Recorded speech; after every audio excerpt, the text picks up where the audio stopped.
Decided नहीं है। जी, तो यही मैं आपसे पूछना चाह रही हूँ कुणाल जी, लास्ट सवाल मेरा आपसे ये होगा कि जैसे हम देखते हैं ना कि कुछ लोगों को शारीरिक रोग बहुत ज़्यादा होते हैं और वो मतलब बहुत कम एज में उन लोगों को इस तरह की बीमारियां हो जाती हैं। तो क्या ये सब कुछ हमारे कर्मों पर आधारित होता है कि हमारे कर्म हैं जिनकी वजह से हम ये बीमारियां भोग रहे हैं? देखो, ये भी बहुत अच्छा सवाल है। वैसे तो इसको दोनों तरफ से मैं जवाब देता हूँ, मेडिकली भी देता हूँ और एस्ट्रोलॉजिकल भी देता हूँ। एक बच्चे का जब जन्म होता है तो उसके कितने दांत होते हैं? एक भी नहीं। एक भी नहीं। उसके बाल कितने लंबे होते हैं? किसी किसी के ज़्यादा होते हैं, किसी के थोड़े कम होते हैं। बट क्या बहुत जितने बाल आज आपके सर पे, क्या जब नहीं, आपका बिल्कुल जन्म हुआ? नहीं, बिल्कुल नहीं। ऐसे ही ग्रह, नौ ग्रह, ये कैसे कैसे जीवन में जुड़ते हैं ये मैं आपको समझाता हूँ। जब एक बच्चे का जन्म होता है तो सबसे पहले उसकी वाणी, आवाज निकलती है, वो चीखता है। जी। चीखना यानी कि मरकरी, अभी वो बच्चा ही है ना, कुमार है। मरकरी को सबसे छोटा माना गया है, कुमार, यानी कि सब खुश हो जाते हैं। देखो, वो बात दूसरी है कि कुछ लोगों को बेटा चाहिए और बेटी हो गई तो वो थोड़े सैड हो जाते होंगे। बट अभी जो यूथ पीढ़ी है, मुझे बड़ी खुशी मिलती है कि यूथ बेटियों को पाके ज्यादा खुश है। मैंने भी अनु जी वैष्णो माता में हर साल ये मन्नत मांगी हो कि मुझे बेटी देना, और बेटी हुई। हमारी बेटी का नाम है कामाख्या।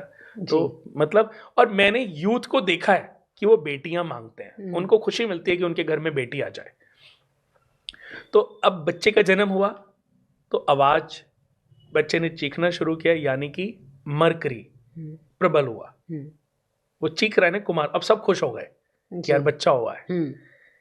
उसके बाद जब बच्चा बड़ा होता है, जैसे अब बच्चा हुआ तो उसका हार्ट तो चलो वो गर्भ में भी धड़कने लग जाता है। सबसे पहले सूर्य, फिर वो बच्चा इधर उधर देखता है, समझता है ये हमारा मन है। तो ये मन के बाद मरकरी, सबसे पहले आत्मा आई, फिर मन जागरूक हुआ, फिर वाणी उत्पन्न हुई। तो पहले सूर्य प्रबल हुए, फिर चंद्रमा प्रबल हुआ, फिर मरकरी।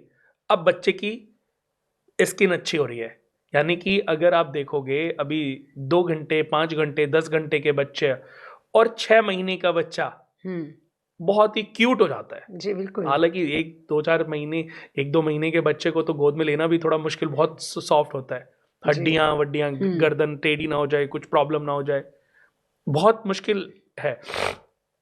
लेकिन जैसे जैसे बच्चा बढ़ता चला जाता है, उसके बाल बढ़ते हैं, उसकी स्किन सुंदर होती है, उसके दांत आते हैं, पसलियां मजबूत होती चली जाती हैं।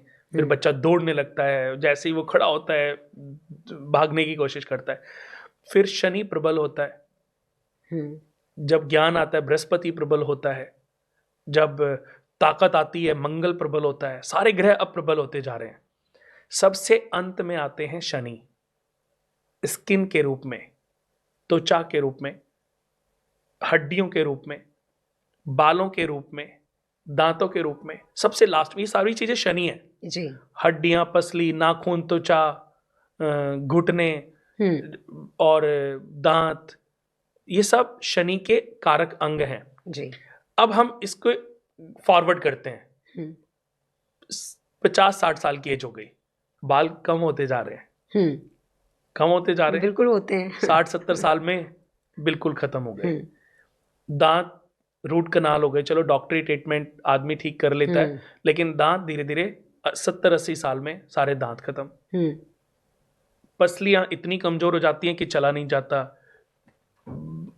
हड्डियों में प्रॉब्लम शुरू हो जाती है, तलवों में दर्द शुरू हो जाता है, नाखून, बिल्कुल हर चीज। यानी कि शनि साथ छोड़ के चला जाता है और आपको छोड़ जाता है आपके कर्मों के भरोसे। जिसके कर्मास पूरे जीवन में बहुत खराब होते हैं, उसका अंत बहुत खराब होता है। कहते ना, अंत बहुत बड़ा दर्दनाक नहीं होना चाहिए। जी। कि आप तो शनि जाने से पहले, जाते जाते आपको आपके कर्मों के आधार पर छोड़ जाता है कि अब आप लास्ट का वो जीवन जियो। आयु तो लंबी देता है, सब कुछ अच्छा देता है, जी। लेकिन अंत समय पे आपको प्योर करने के लिए छोड़ जाता है कि अब जो कर्म किए उनको भुगत के जाओ। फिर आदमी तड़पता है, मौत रोज मांगता है कि भगवान मुझे उठा ले, उठा ले। पर भगवान कैसे उठाएगा, वो तो कर्मों का फल अभी बचा हुआ है। तो इसलिए फिर से वही कहावत मुझे याद आती है कि बीज बबूल का बोए तो आम कहाँ से खाए। आम खाने के लिए आम का पौधा लगाना पड़ेगा। अगर आप किसी के लिए भी कांटे या किसी का भी बुरा करोगे तो आपको उसका फल तो भोगना ही पड़ेगा। कुणाल जी, कर्म के ऊपर हम आपसे और भी बहुत कुछ जानेंगे, बहुत थोड़ा सा हमने आपसे जाना है, और भी बहुत कुछ जानना है हमें कर्म के ऊपर आपसे, लेकिन अगली सीरीज़ में बहुत बहुत शुक्रिया आपका कुणाल जी कि आप हमारे स्टूडियो में आए। Thank you so much. नमस्कार।